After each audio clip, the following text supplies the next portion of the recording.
Hey y'all, it's Ricky T.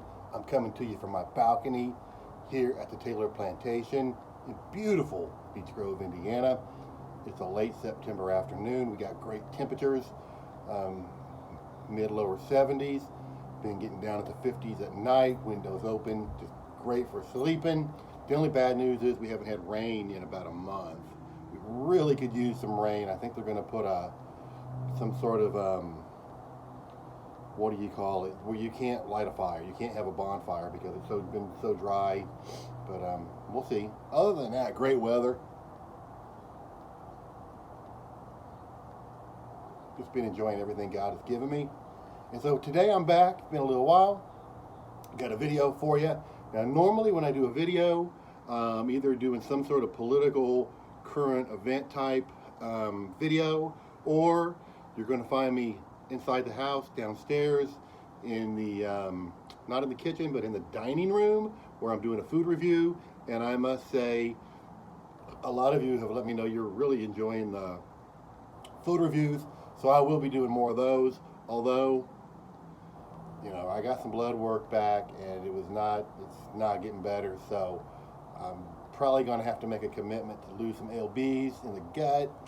So we'll see. I'll still do the food reviews just because I get a little fast food every now and then. I'll put it down and review it for you, but we'll see how all that goes. I've been known to not be the most person with willpower, not the most disciplined guy in the world, but I do need to do some of this gut. So anyway, that's besides the point. So I'm not doing anything like that today. Today I'm going to do something a little different that I've never really done before. What I want to do today is I'm going to give you all some advice. Now you can take it or you can leave it. Take it for what it's worth, okay? I think it's worth a lot because it's been great for me. It's been great for my wife. I'm passing it along. I've been married for 23 years, okay? And, it's just as good, if not better, than it was on day one. So I'm targeting this video mainly to married couples specifically that have children, and most specifically married couples with young children. But any married couples, either with children of any age or married couples who are at some point going to have children. I'm targeting this video to you, okay? Right away, you see me puffing on my cigar.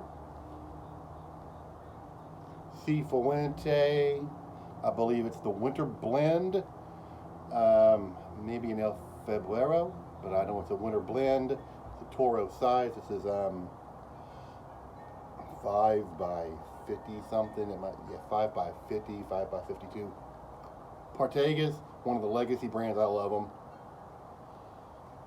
Anyway, we're 3 minutes into this video and I haven't even really got started yet. So here's the deal. I'm gonna put this down, take a quick sip. I want to thank my friend right here, Mel Robbins. He's done a lot of work around this house. If you need, he's a contractor, Mel Robbins, and his lovely assistant, his awesome assistant, my friend Matt Rice. He's done a lot of stuff around here. Matt actually gave me this. Got some nice coffee on a Friday afternoon. So here's the deal. You get married. Next thing you know, you start having kids. And once you start having kids, life gets crazy. The babies, high maintenance. Then they get to the age to where they're starting to get into sports. Maybe you're getting them into dance or gymnastics or whatever. Then they get into school, and there's even more activities in addition to school. They might be in, choir or theater or art club, or it's always something going on. And so you're constantly running back and forth, doing stuff for the kids, taking them here, taking them there, dropping them off, picking them up. You still got all your other stuff. You got your job. You've got to pay your bills. You've got to cook dinner. You got to go to the grocery store. Life gets crazy. And the more children you have, the crazier it gets. Trust me, I'm the father of 6, and there's less than 6 years difference between the youngest to the oldest. That's what happens when you have multiples. Life gets nuts. And so I found, and all of mine are high school, college age now, so it's still crazy, but it's nothing like it was, let's say, 3-4 years ago. Once they're in grade school, up into high school, completely nuts, okay? And so what you find happening is, so since I'm a guy, I want to talk from a guy's perspective.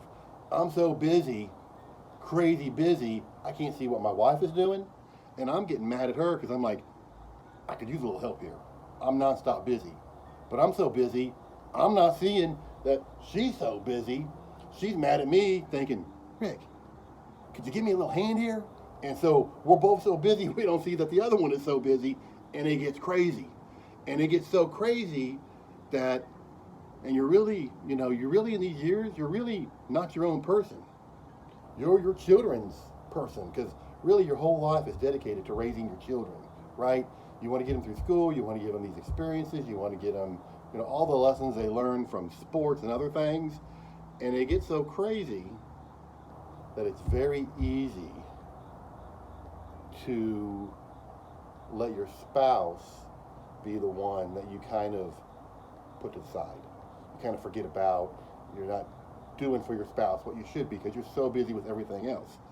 And it's just human nature that you tend to not give as much attention to, or to be bad or negative to the person who loves you the most, who will always be there for you. It's just human nature to do that. It's a very easy trap to fall into.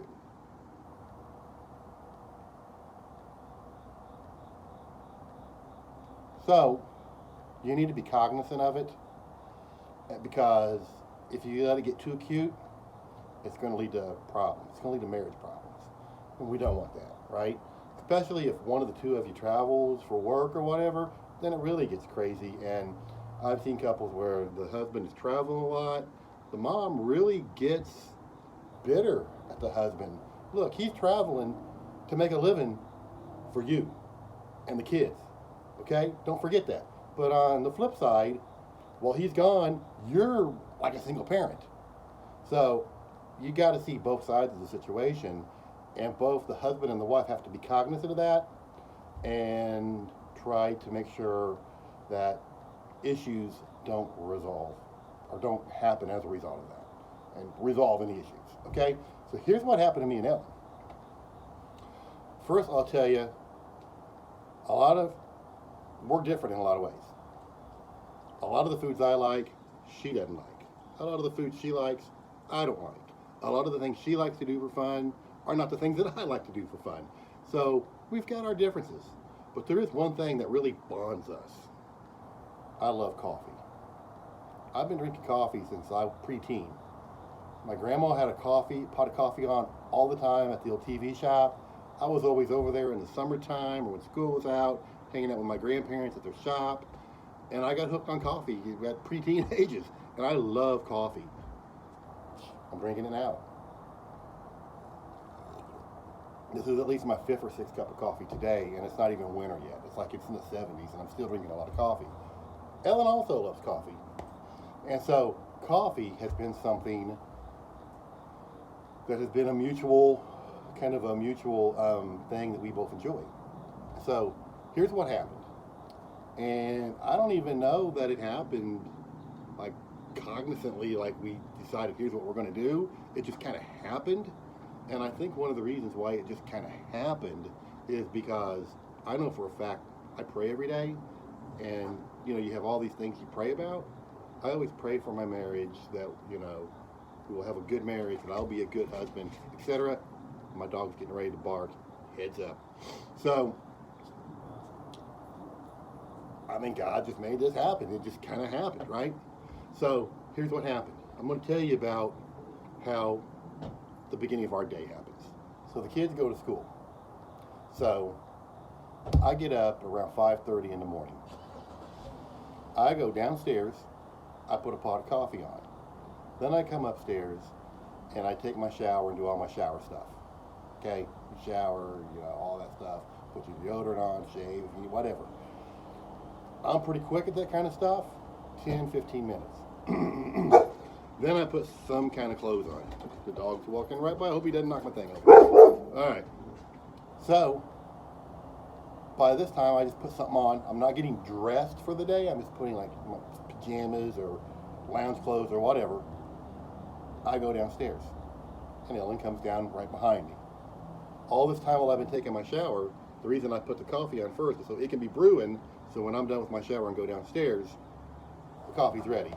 So then Ellen and I, we go downstairs. By this time, it's about 10 till 6, 5 till 6. The kids get up at around 6:20. I get them up. So that gives Ellen and I about 30 minutes every morning where we're drinking our coffee together and either just talking, you know, talking about the day. This kid needs to be here, that kid needs to be there. Can you pick Hannah up? I'll drop Ben, whatever. Here's what we're having for dinner. We need to get this out of the freezer, whatever. Talk about the day, whatever we need to do. Some days we just kind of just sit there and we're kind of quiet. I'm a slow waker. That's why I have to take my shower in the morning. It kind of helps wake me up. Sometimes we just sit down there and we're just in each other's presence without any kids, without the TV on. It's quiet, it's just us. And this has been going on for a long time, for over a decade at least. I don't even know how long it's been going on. But I can tell you personally, I love that time. I look forward to that time. It's like precious time to me. And I can say the same thing for Ellen. I mean, the kids didn't have school today, and I'm working from home. But she said, Rick, will you get up with me this morning so we can, have our coffee time together? And I'm like, of course. I love doing that. So we did it. So that's what we do. And so my suggestion to all you married couples, especially those who have young kids and you're raising them, you're in that crazy time, find something. It doesn't have to be first thing in the morning. It doesn't have to be coffee. It can be whatever you want it to be. But find a time, whether it's in the morning, if it's, 9:30 in the evening before bed, you get together, maybe do a Bible study together, whatever. I just highly recommend that y'all find a time where you can go somewhere in the house where it's just the two of you, where you can have some quiet time together. 30 minutes is plenty. You can make it an hour if you have the time to do it. But I can tell you that has really, I think, enhanced my marriage, has made it better, has given us that time to talk things through that otherwise would lead to problems where I thought she was picking the kid up, she thought I was picking the kid up, the kid didn't get picked up, or the kid didn't get dropped off because there was no communication. This is a great time for us just to have those conversations, talk. If there's something on her mind that she's been thinking about, she can tell me about it, whatever. But it's just time for husband and wife to be together, away from the children, and it's wonderful. So that's all I got. Pretty simple. I'm just saying it's very easy to get caught up in the rat race. It's very easy to get caught up in the craziness of our lives as we're raising our children. And I'm just suggesting, I love all my friends. I want you all to be happy. And so find a time with your spouse, spend that time, kids, no kids allowed, and just have some time with them. And I think it will improve your marriage. For me, coffee has improved my marriage. For you, it can be whatever you want it to be. So I'll leave you with that, and until next time, God bless America.